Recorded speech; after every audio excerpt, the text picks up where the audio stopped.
जज साहब और माँ आश्रम में माँ का ध्यान रख सके इसलिए वहाँ के चौकीदार से दोस्ती कर ली थी और उसे कुछ पैसे भी दे दिए थे। चौकीदार के पूछने पर जज साहब ने चौकीदार को अपने दिल की बात आंखों में आंसुओं के साथ बता दी थी कि घर में पत्नी है जो माँ के साथ बदतमीजी से पेश आती है और पत्नी के कहने पर दोनों बच्चों ने माँ से बात करनी ही बंद कर दी। माँ को अकेलापन लगने लगा और इन सब वजहों से दिन भर रोती रहती थी, इसलिए उसे आश्रम छोड़ने के लिए आ गए तो चौकीदार ने कहा, जैन साहब आपके सामने सारे सबूत थे कि कौन सही और कौन गलत है, लेकिन अपनी माँ के साथ न्याय नहीं कर पाए तो औरों के साथ क्या न्याय करते होंगे। आप यह बात जज साहब के दिल को छू गई। चौकीदार की इतनी सी बात का इतना असर हुआ कि रात भर नींद नहीं आई, 2 दिन से खाना नहीं खाया और कोर्ट भी नहीं गए। ऐसा लग रहा था जैसे चौकीदार ने जज साहब की दुनिया हिला दी। तो तीसरे दिन जज साहब अपने रूम से बाहर आए और पत्नी बच्चे खाना लेकर इसी इंतजार में खड़े थे कि जज साहब कब खाना खाएंगे। तभी जज साहब ने एक कागज अपनी पत्नी को और 2 अलग अलग कागज अपने बच्चों के हाथ में थमा दिए। कागज की लाइन पढ़ी तो पत्नी के हाथों से थाली गिर गई। उस पर लिखा था कि मैं तुम्हें तलाक दे रहा हूँ, और बच्चों से कहा कि मेरी सारी प्रॉपर्टी आप दोनों की, मुझे कुछ नहीं चाहिए।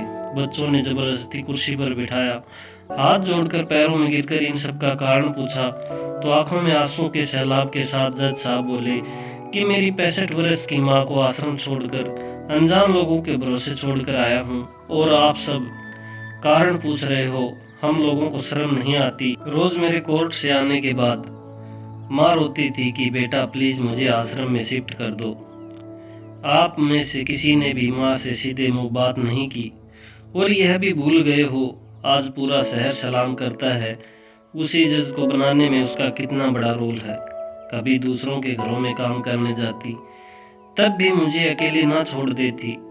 ऐसे भगवान समान माँ को मैंने आश्रम में छोड़ दिया, और वह भी ऐसे लोगों के भरोसे जिन्हें यह तक नहीं पता कि माँ को क्या बीमारी है।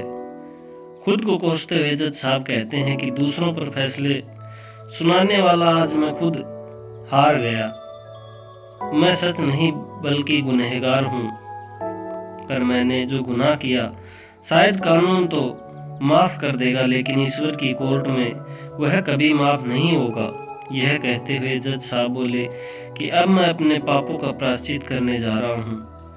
मैंने अपना सब कुछ आप लोगों को सौंप दिया और अब अपनी माँ के साथ आश्रम में रहूंगा और उनकी सेवा करूंगा।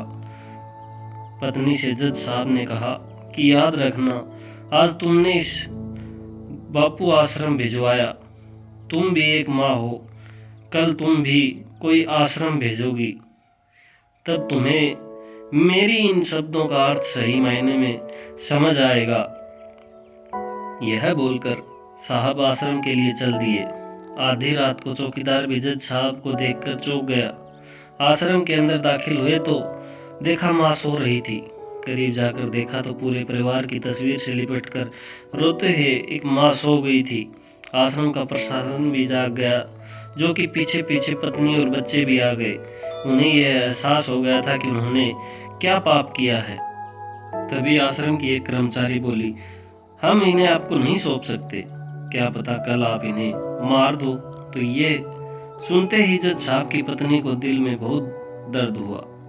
वह बोल उठी कि मैडम जी, शायद हमारे हाथों बहुत बड़ा पाप हुआ है, मानते हैं, लेकिन आप हमें नहीं माने कि इन्हें एक नया जीवन देने आए हैं। आश्रम के सभी बुजुर्गों की आंखों में आंसू थे, सब के सब रो पड़े। खुशी के आंसुओं के साथ माँ को घर ले गए, लेकिन वहीं आश्रम में अनेक आंखें ऐसी थी जो किसी न किसी का इंतजार कर रही थी। माँ तेरा कर्ज मुझसे अदा क्या होगा, तू अगर नाराज है तो खुश हमसे खुदा क्या होगा।